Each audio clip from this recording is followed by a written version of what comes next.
السلام علیکم ورحمۃ اللہ وبرکاتہ۔ آج کا واقعہ ایک ایسے طالب علم نوجوان کا ہے جو علم کی جستجو میں ڈوبا رہتا تھا۔ ہر محفلوں میں باادب جا کے بیٹھا کرتا تھا۔ محفلوں سے بار بار نکالے جانے کے باوجود بھی ذرہ برابر بھی صبر میں ملال نہ آیا اور صبر کم نہ ہوا اور دل میں ذرہ برابر بھی ملال نہ آیا۔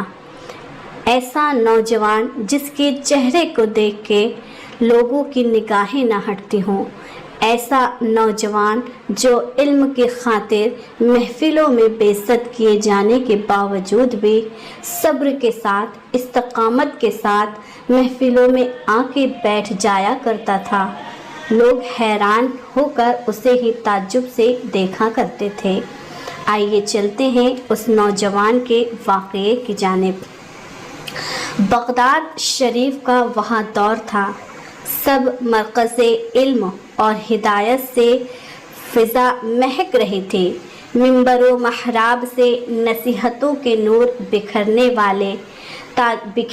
والے تاج العارفین حضرت ابو الوفا محمد کاکیس رضی اللہ تعالی عنہ اپنی مجلس واج سے دلوں کے جنگ کو اتار رہے تھے۔ اسی شہر نور میں ایک نوجوان بھی تھا جس کی شکل و صورت میں ایسی رونق تھی کہ نگاہیں ٹھہر جاتی تھی۔ وہاں طالب علم تھا مگر علم میں ایسا ڈوبا رہتا تھا کہ دنیا و ما فیہا سے بے خبر۔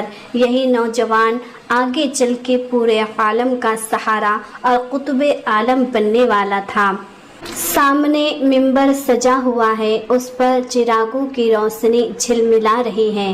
محفل میں بیٹھے ہوئے سب کے دلوں میں تڑپ ہے کہ اللہ کا کلام سنایا جائے، اولیاء اللہ کے واقعات سنائے جائیں اور ایمان کی شمع اور بھی روشن ہو جائے۔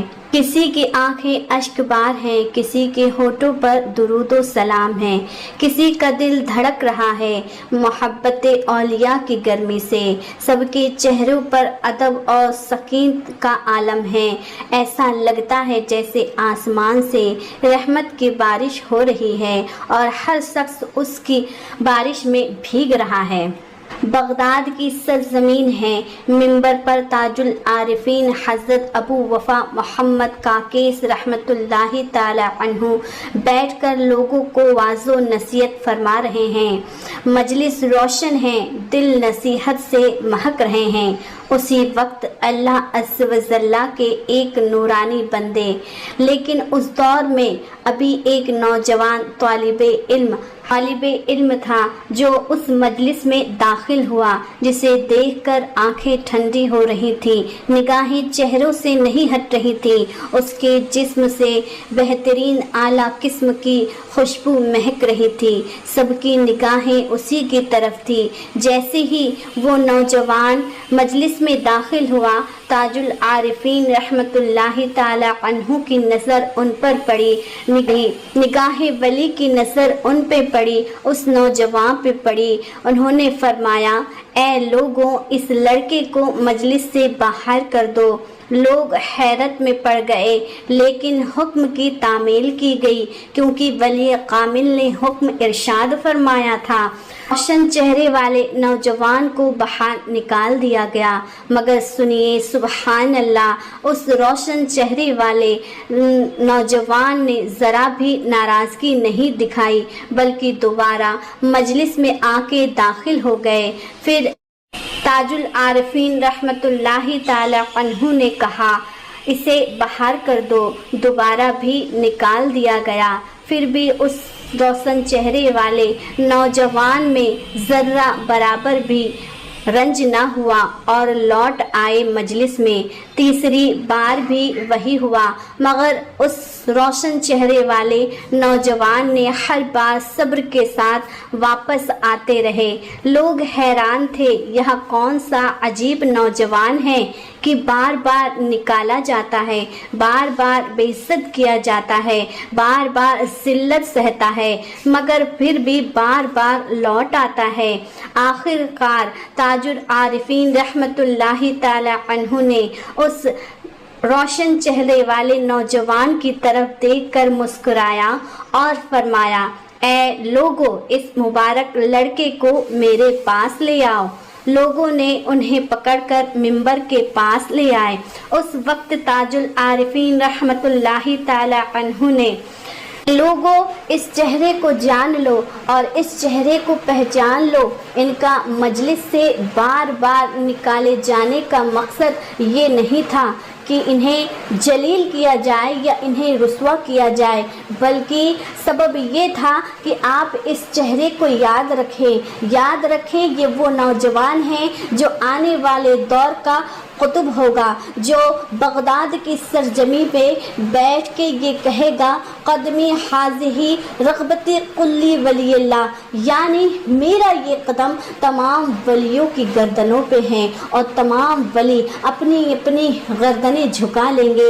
یہ وہ غوث ہے، یہ وہ تاج الاسب ہے، یہ ولی الاولیاء ہے، یہ سلطان الاولیاء ہے، یہ غوث اعظم شیخ عبد القادر قدس سرہ السامی ہیں، جو آنے والے وقت میں تمام ولیوں کے سردار ہوں گے۔ یہی وہ شخص ہے جو غوث اعظم کہلائے گا، یہ وہی ہے جس کی روحانی بادشاہی ساری دنیا پہ ہوگی، اور یا وہی ہے جس کا نام رحمت اور کرامت کے ساتھ قیامت تک لیا جائے گا۔ بغداد والو، اللہ کے اس عظیم الشان ولی کے لیے ادب کے ساتھ کھڑے ہو جاؤ، کیونکہ یہی وہ ہے جس کو میرے بعد قطبیت کا درجہ دیا جائے گا۔ مجھے رب عظیم کی عزت و جلال کی قسم ہے، ان کے سر پر حق کی تجلی ہے جس کی کرنیں پورب اور پشچم سے بھی آگے بڑھ گئی ہیں۔ پھر حضرت تاج العارفین نے سرکار غوث اعظم رضی اللہ تعالی عنہ کو مخاطب کر کے فرمایا، اے میرے پیارے بیٹے عبد القادر، ابھی وقت ہمارے لیے ہے، آئندہ وقت تمہارے لیے ہو جائے گا۔ اور میرے پیارے بیٹے اے عبد القادر، میری آنکھیں دیکھ رہی ہے کہ تم بغداد شریف میں واس کر رہے ہو، اور تم اپنے واس کے درمیان یہ اعلان بھی کر رہے ہو کہ میرا یہ قدم تمام اولیاء کی گردن پر ہے۔ تو تمہارے اس اعلان پر تمام اولیاء کرام نے ادب کے ساتھ اپنی اپنی گردنوں کو جھکا دیا۔ تاج العارفین رحمت اللہ تعالیٰ نے فرماتے ہیں کہ اے بیٹا عبد القادر، ہر مرغ بولتا ہے اور چپ ہو جاتا ہے، مگر تمہارا مرغ قیامت تک بولتا ہی رہے گا، یعنی تمہارا سلسلہ قیامت تک چلتا رہے گا۔ پھر حضرت تاج العارفین رحمت اللہ تعالیٰ علیہ نے اپنا مسلح، قمیص، تسبیح، پیالہ اور عصا عنایت فرمایا۔ حضرت تاج العارفین رحمت اللہ تعالی عنہ سے عرض کیا گیا کہ آپ انہیں بیعت کر لیں، تو حضرت تاج العارفین رحمت اللہ تعالی علیہ نے فرمایا کہ ان کی پیشانی پہ حضرت ابو سعید مخزومی رضی اللہ تعالی عنہ کا حصہ لکھا ہوا ہے۔ میرے عزیز دوستوں، اگر غوث اعظم رضی اللہ تعالی عنہ مجلس چھوڑ دیتے تو یہاں راز ظاہر نہ ہوتا، مگر انہوں نے صبر کیا، استقامت دکھائی اور اللہ تعالیٰ نے ان کی بلندی کا اعلان کرا دیا۔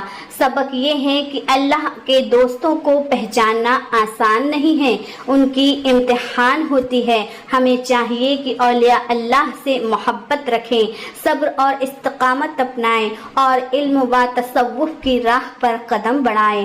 آخر میں دعا ہے، اللہ تبارک و تعالی ہمیں اولیاء اللہ کا ادب، محبت اور ان کے نقش قدم پر چلنے کی توفیق و رفیق مرحمت عطا فرمائے، آمین یا رب العالمین۔